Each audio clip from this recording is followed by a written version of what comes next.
So Clever Fox is not there, boots on the ground, to help you get photos for your business. It's actually going to be part of your responsibility to take the right photos and supply them to us so that we can make your project really, really shine. So here's a few tips on getting the right photos. The good news is you don't have to hire a photographer or a videographer. You can, but you don't have to.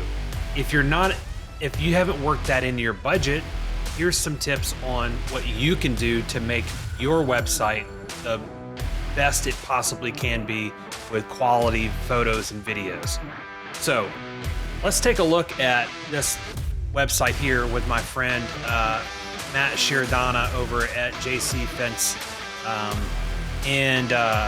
What you can see is in this section here, we call this the hero section of the website.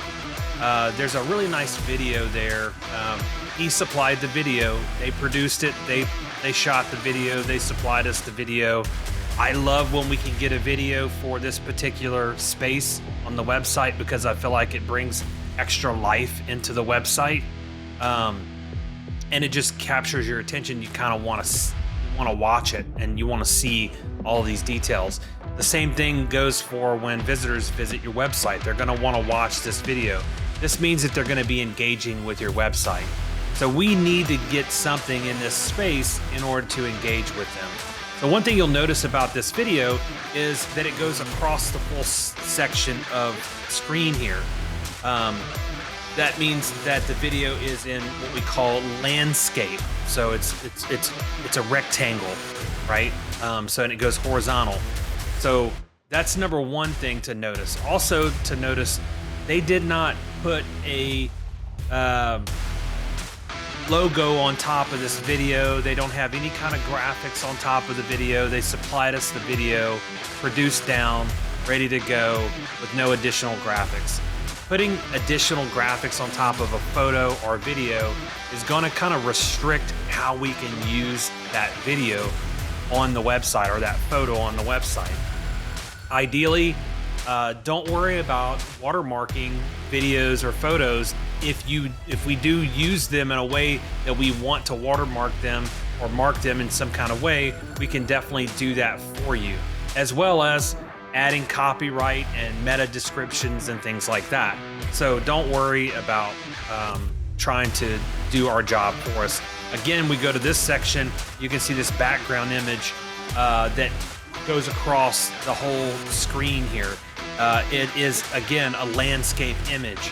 So those landscape images, and the thing to recognize is you're taking those photos. It's perfectly fine to do that with your average smartphone. Nowadays, the average smartphone can take photos and videos that are definitely web ready, so you don't have to worry about cropping them or changing them. So some of the things you want to avoid when taking photos. If you take a photo with your phone this way, this is called portrait. If you take a photo or video with your phone this way, one thing to remember is you need to take that same exact photo or video with your phone this way. This is called landscape. This is the preferred orientation to take your videos or photos. You want to avoid doing this, taking photos and videos that are in this angled type of position. This really doesn't work well unless you're a magazine from the 1980s, okay? So in today's day and age, we want to see nice, clean photos, and generally they want to be taken this way. And again, you could see why we want that, because a lot of the features on the website where we're going to be using photos, we're going to use them in a horizontal position, especially on desktop. So we'll get to mobile here in a second. I'll show you. Now, this type of section right here is called a masonry section, which means that we can take and collage photos in, and they're in various sizes, as you can see, and they fit quite nicely in this area, and also add a bit of appeal to this section. So this is a great This is a great element to add to the page. However, these are photos that we actually can crop down to make them the size that we need. You do not need to give us photos that are cropped down. The moment you crop or edit a photo in any way, you immediately lose resolution. So the typical resolution on a smartphone photo can be anywhere up to 4,000 to 5,000 pixels wide. Just so you know, the space across the screen, so going from spanning from one side to the other, is about 2,000 pixels is what, generally speaking, 1,600 to 2,000 pixels. So we can size photos down in order to make them fit the space that we want to fit them. That's not your job. Your job is to give us raw photos and try to get them oriented in the landscape position. Hopping over to this website, we have Madison Fence Company, David and Michael Olson over there in Madison, Wisconsin. What's up, guys? Keep it up. Great job. We have this nice, beautiful photo in the top up here, showcasing the team out there building fence. And again, the buyers see this as real, authentic work happening, and it's not AI generated or plain Jane. They're actually seeing workers working. And so this is also another great way to capture your audience's attention. Let's scroll down on the page a little bit here so we can see a few other things. There's David. All right, so here, when we ask for a before and after photo, this is a great example of a before and after photo. And this, we usually use these back and forth sliders to make the user experience a little bit of engagement here with them actually showing the photo so they can see. And what we'll see is we'll actually watch the user behaviors. They will actually sit here, and it's like a game to them. They'll try to figure out what's different about these photos other than the fence, obviously. So like the flag is not in this photo. So in order to get the best photo for these before and afters, what you want to do is take this before shot. Now look, I know you're eager to start building a fence, and usually the first thing to do is start setting up the project. It's a good idea to capture this. You can even set up a flag in the ground where you're standing to take this photo. But you want to take that before photo.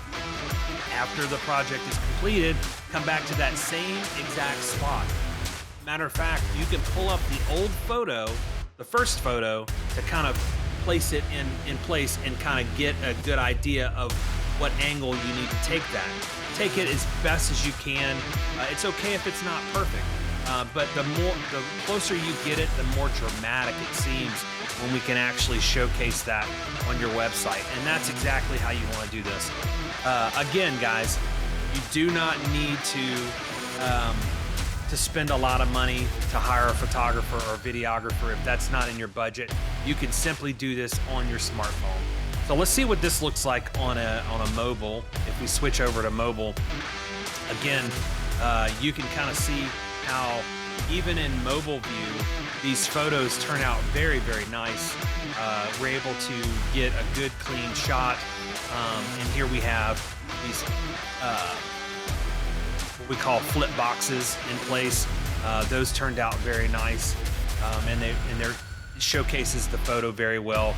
As you can see, a vertical photo does take up more real estate on the mobile device. So that's another reason why we want to make sure that we limit the use of those types of vertical photos, portrait photos. But yeah, so I mean, even on here, it's a super dramatic way of showing this. And if we need to square up a photo, again, that's something that you pay Clever Fox to do. So we're going to be building this website for you. We're going to edit your photography for you. We're going to crop the photos and make them fit correctly on the page. But do us a favor and don't try to manipulate the photo or edit the photo in any kind of way, because that actually makes you lose quality in the photo. And then when the website is at full resolution, you're actually gonna see a fuzzy photo or photo that just doesn't visually speak very well. So make sure that you don't do that. You get to pages like this, and you can see these background images here. They can be a little bit more pixelated because they're background images. They don't matter that much. But generally speaking, what we want is nice, clear, clean photos that we can actually use on the website without having to manipulate them or do them in a overly edit those photos. All right, guys. So that's my tips on having nice, clean photos and videos for your website. See you next time.